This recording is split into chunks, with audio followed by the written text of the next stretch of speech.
ये कहानी जेक के बारे में है, जो कि पेंडोरा प्लेनेट का रहने वाला है। ये अपनी फैमिली के साथ बहुत खुश होता है, जिसमें इसकी वाइफ और बच्चे हैं। ये बताता है कि मेरे अपने बच्चों के अलावा मैंने 2 बच्चे भी अडॉप्ट किए हुए हैं, जिनमें एक मेरी ही पुरानी साथी की बेटी है जो उसको पैदा करने के बाद मारी गई, और एक और बच्चा है जो कि इंसानों का ही है, क्योंकि आज से कुछ सालों पहले इंसान इस प्लेनेट पर रहने के लिए आए थे, जहाँ पे मैं अभी रह रहा हूँ। लेकिन जब वो वापस जमीन की तरफ चले गए तो ये बच्चा इधर ही रह गया। तब से ये मेरे साथ ही रहता है। ये सब बच्चे आपस में बहुत खेलते और एक दूसरे का काफी ख्याल भी रखते हैं। जेक अपने सब बच्चों को सब सिखाता है, जैसे कि तीर चलाना, मछली पकड़ना और भी बहुत कुछ। ये सब बड़े छोटे खुश तो होते हैं, लेकिन एक रात जेक और उसकी वाइफ आसमान में चमकता हुआ एक सफेद तारा देखते हैं। तो जैसे ही करीब आता है तो पता चलता है कि ये तो इंसानों की स्पेसशिप है। वो एक बार फिर से इनकी प्यारी दुनिया में रहने के लिए आ रही है। इंसानों की स्पेसशिप से निकलने वाली आग की वजह से जंगल में आग लग जाती है, जिससे बहुत से जानवर मारे जाते हैं और बहुत नुकसान होता है। इसके अंदर से इंसान निकलते हैं जो बड़े बड़े रोबोट्स के अंदर बैठे हुए थे, और इनकी बहुत बड़ी गाड़ियां भी थी जो रास्ते में आने वाली हर चीज को कुचल रही होती हैं। जबकि जेक और उसकी वाइफ के पास इस तबाही को देख के रोने के अलावा कुछ भी नहीं बचता। पता नहीं इंसान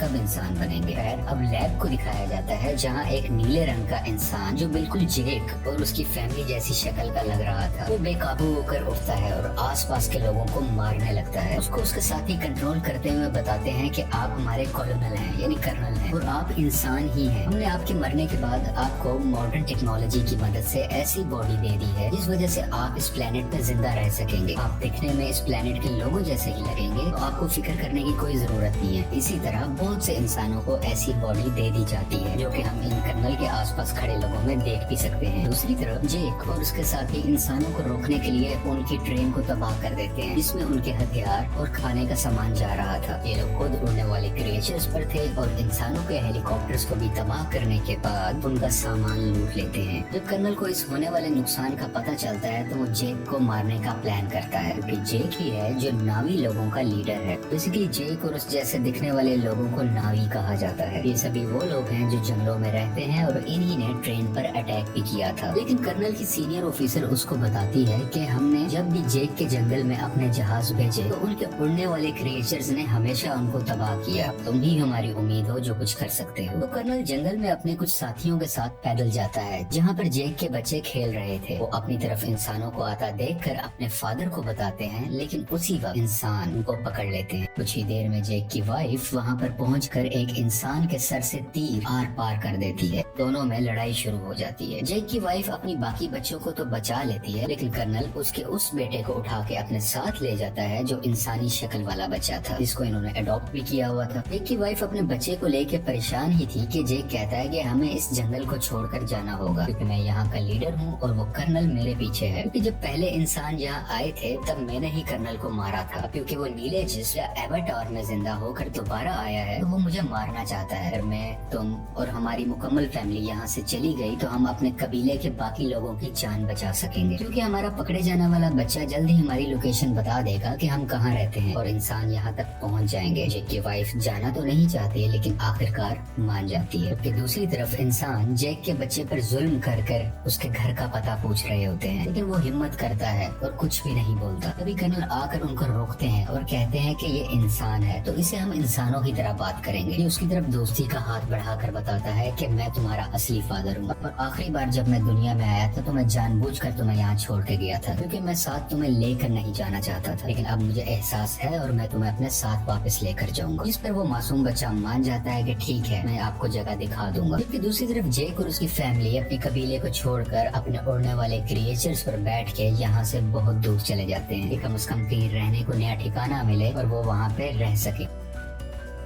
ये लोग पानी के पास रहने वाले नाविस के पास पहुंचते हैं। यहाँ पर रहने वाले लोग हैं तो इसी प्लेनेट के, लेकिन दिखने में सब्ज रंग के होते हैं। ये पानी वाले नावी शुरू में इनका मजाक बनाते हैं, जैसे कि वो कहते हैं कि इनकी दुम पतली है, इनके बाजू पतले हैं और भी बहुत कुछ। तभी पानी वाले लोगों का लीडर आता है और कहता है कि तुम जंगल के रहने वाले हो, तुम्हारी यहाँ पानी के पास कोई जरूरत नहीं है, तुम्हें कुछ नहीं आता कि पानी में कैसे सरवाइव करना है। लेकिन जेक जवाब में कहता है कि हम बहुत जल्द ही सब कुछ सीख जाएंगे और मेरी फैमिली के लिए मुझे आप लोगों की जरूरत है ताकि वो यहाँ पर सही सलामत जिंदा रह सके। ये देख के पानी का नावी लीडर मान जाता है और उनको रहने की इजाजत भी दे देता है। अगले दिन जेक के बच्चों को वहाँ के रहने वाले बच्चे घुमा रहे होते हैं, जबकि जेक का बेटा अपने बालों वाली चुटिया वहाँ के एक क्रिएचर से जोड़ता है तो वो बहुत तेजी से पानी के अंदर तैरता है, जिस वजह से गिर जाता है और वहाँ के सब लोग हंसने लगते हैं। अगले दिन वहाँ के कुछ बच्चे जेक की बेटी को पागल कह रहे होते हैं। इसके अलावा उससे बदतमीजी भी करते हैं, उसको काफी तंग कर रहे होते हैं। तभी वहाँ जेक के बाकी बच्चे भी आ जाते हैं और उस तंग करने वाले बच्चे को मारने लगते हैं। तुमने हमारी बहन को ऐसा क्यों कहा? जब जेक को ये सब पता चलता है तो वो अपने ही बेटे को डांटने लगता है कि तुमने उसे क्यों मारा, वो यहाँ के लीडर का बेटा है, जाओ तुम उससे माफी मांगो। वो जब जाकर माफी मांगता है तो लीडर का बेटा अभी भी गुस्से में था और वो उसको धोखा देना चाहता था, बदला लेना चाहता था। कहता है कि चलो तुम्हें एक अच्छी जगह पर लेके जाता हूँ। वो उसे गहरे पानी में ले जाता है जहाँ पर एक खतरनाक मॉन्स्टर रहता था। वो उसको वहाँ पर जाकर अकेला छोड़ देता है और खुद वहाँ से वापस आ जाता है। कुछ ही देर में पानी के अंदर से तेज मॉन्स्टर आकर उस पर अटैक कर देता है, जिस वजह से वो डूबने लगता है और लगातार मॉन्स्टर उस पर अटैक कर उसको खाने की कोशिश कर रहा होता है। दोनों आमने सामने होते हैं। तभी वहाँ सबसे बड़ा मॉन्स्टर आ जाता है जो छोटे मॉन्स्टर को अपने मुंह में डाल के पत्थर पर जोर का मारता है और उसको वहीं मार डालता है। इतनी ही देर में जेक का बेटा पानी में मजीद सांस नहीं ले पाता और डूब जाता है। जैसे ही उसकी आंख खुलती है तो वो देखता है कि सबसे बड़े पानी के मॉन्स्टर ने उसकी जान बचाई है और वो उसके ऊपर लेटा हुआ है। ये लड़का देखता है कि वो मॉन्स्टर बेचारा काफी जख्मी भी है, तो ये उसके जिस्म से कुछ लगे हुए हथियार निकाल कर उसको सुकून देता है, जिससे इन दोनों की दोस्ती हो जाती है और वो मॉन्स्टर इस लड़के को उसके घर वालों के पास छोड़ के आता है। जब सब्ज कबीले वाले नावी लीडर को ये पता चलता है कि उसके अपने बेटे ने ही जानबूझ के हमारे मेहमान को मॉन्स्टर के पास मरने के लिए छोड़ा, वो उसको सजा देने लगता है। लेकिन जेक का बेटा कहता है कि आपके बेटे की कोई गलती नहीं है, ये मेरा आइडिया था गहरे पानी में जाने का, मैंने ही कहा था कि हम वहाँ चलते हैं। इसे देख के लीडर के बेटे को शर्मिंदगी होती है कि इसने मुझे बचा लिया, कि मैंने गलत किया था, मैं तो उसको मारना चाहता था। इसी चीज को देखते हुए वो अब दिल से इनका अच्छा दोस्त बन जाता है। जेक का वही बेटा सबको बताता है कि बड़े मॉन्स्टर ने मेरी जान बचाई, पर सब दोस्त उसका मजाक बनाने लगते हैं और कोई भी उसका यकीन नहीं करता। अगले दिन ये दोबारा उसी बड़े मॉन्स्टर के पास जाता है और जाके बहुत ज्यादा एंजॉय करता है। वो दोनों आपस में बहुत खेलते हैं, जबकि कर्नल जेक की तलाश में अब तक फिर रहा था। तभी उसको इन्फॉर्मेशन मिलती है कि जेक अपनी फैमिली के साथ कहाँ कहाँ जा सकता है, लेकिन अभी भी एग्जैक्ट इन्फॉर्मेशन नहीं थी, इसलिए मजीद ढूंढना पड़ रहा था। कर्नल ने वहाँ के उड़ने वाले कुछ क्रिएचर्स पर अपना कंट्रोल भी कर लिया था, जैसे कि वहाँ के रहने वाले लोकल नावी लोग क्रिएचर्स को इस्तेमाल किया करते थे। तब इंसान जेक को ढूंढने के लिए निकल पड़ते हैं और एक जजीरे यानी आइलैंड पर पहुँचते हैं, जहाँ के लोग कहते हैं कि हमने कभी नहीं देखा जिसकी तस्वीर तुम हमें दिखा रहे हो। कर्नल को इन सब की बातें झूठ लग रही होती हैं, तो वो इन लोगों के एक क्रिएचर को मरवा डालता है। कर्नल का बेटा उसे समझाता है कि ये लोग कुछ नहीं जानते, ये सिर्फ मछलियाँ पकड़ते हैं, इन्हें छोड़ दो, ये कुछ नहीं जानते। तो कर्नल भी अपने बच्चे की बात मान लेता है, लेकिन जालिम इंसान फिर भी जाते हुए वहाँ आग लगवा कर उनके रहने की जगह को जलवा देता है। इस तरह और भी जगहों पर जाकर बहुत से मासूम नावी लोगों को मारने लगता है। सबसे बहुत कुछ पूछता है, लेकिन इस वक्त तक उसको जेक का पता नहीं चलता कि वो कहाँ पर गया।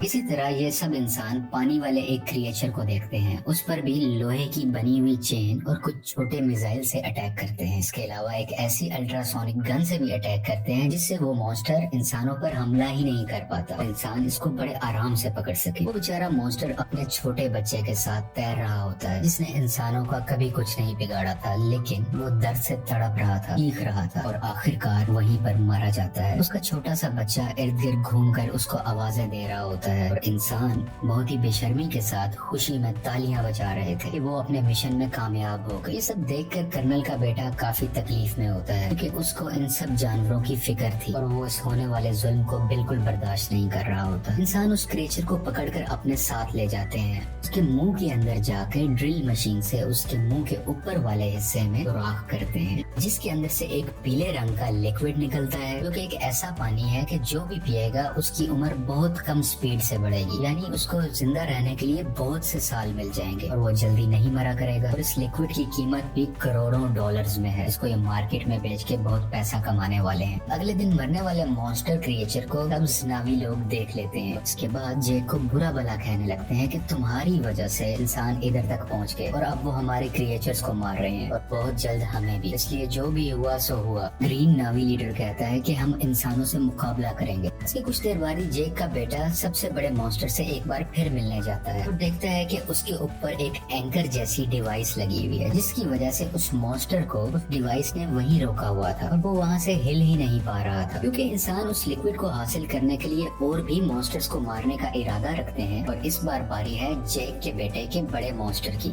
जो साइज में भी बहुत बड़ा है और उसमें से लिक्विड भी बहुत ज्यादा निकल सकता है। इसलिए इंसान अब इस मॉन्स्टर को मारना चाह रहे हैं। बेटा और बाकी भी उसके पास होते हैं, जबकि इंसान इस तरफ बढ़ रहे होते हैं। कर्नल भी इन बच्चों को वहाँ दूरबीन से देख लेता है। जैक और लीडर को पता चलता है कि उनके बच्चे खतरे में हैं और वो अपने हथियार उठाकर उन्हें बचाने के लिए निकल पड़ते हैं। बहुत मुश्किल से बच्चे बड़े मॉन्स्टर से वो डिवाइस निकाल देते हैं, जिस वजह से मॉन्स्टर वहाँ से आगे तैरकर निकल जाता है और बिल आखिर उसकी जान बच जाती है। लेकिन इंसान फायरिंग करते हुए अभी भी बच्चों का पीछा कर रहे होते हैं। यहाँ पे लीडर की बेटी मरने ही वाली होती है तो जैक का बेटा उसका हाथ पकड़कर अपनी तरफ करके उसकी जान बचा लेता है। लेकिन थोड़ी ही देर में बच्चों को बड़ा सा जाल डालकर पकड़ लेते हैं और अपनी शिप पर ले आते हैं। कुछ देर तक बच्चों के पेरेंट्स भी यहाँ आ जाते हैं, यानी कि जैक वही रुक कर देखता है कि उनके बच्चों को शिप के आगे कर्नल ने बांधा हुआ है। कर्नल कहता है कि अगर बच्चों की जान बचाना चाहते हो तो शिप पर तुम सिर्फ अकेले आओगे। जैक सबकी बेहतरी के लिए अकेले जाने का फैसला करता है। तभी जैक के बेटे का सबसे बड़ा क्रिएचर दोस्त पानी के नीचे से एकदम से ऊपर आकर इनकी शिप पर चढ़ जाता है और अपने हाथों और दुम से वहाँ खड़े इंसानों को मारने लगता है और हर चीज तबाह कर रहा होता है। ये देख के जैक और लीडर के लोगों को भी मौका मिल जाता है कि वो इंसानों पर हमला कर दें और वो सब लोग शिप की तरफ बढ़ने लगते हैं। इंसानों और इन सब नावी लोगों के दरमियान काफी लड़ाई हो रही होती है। बहुत से इंसान भी मारे जाते हैं और कुछ नावी लोग भी। और वो पानी वाला क्रिएचर इंसानों की एक छोटी शिप के ऊपर से छलांग लगाकर उसको लोहे की रस्सी से इनको दबाकर मार देता है। जैक भी इंसानों का मुकाबला करते हुए बच्चों के पास आके उनको वहाँ से छुड़वा लेता है। कुछ बच्चे अपने अडॉप्टेड इंसानी भाई को भी ढूंढ लेते हैं और वहाँ से भागकर अपनी जान बचाते हैं। लेकिन उसी दौरान जैक का एक बेटा मारा जाता है और उसकी माँ ये सब देखकर अपने दिल पर काबू नहीं रख पाती और चिल्ला चिल्ला कर रोने लगती है।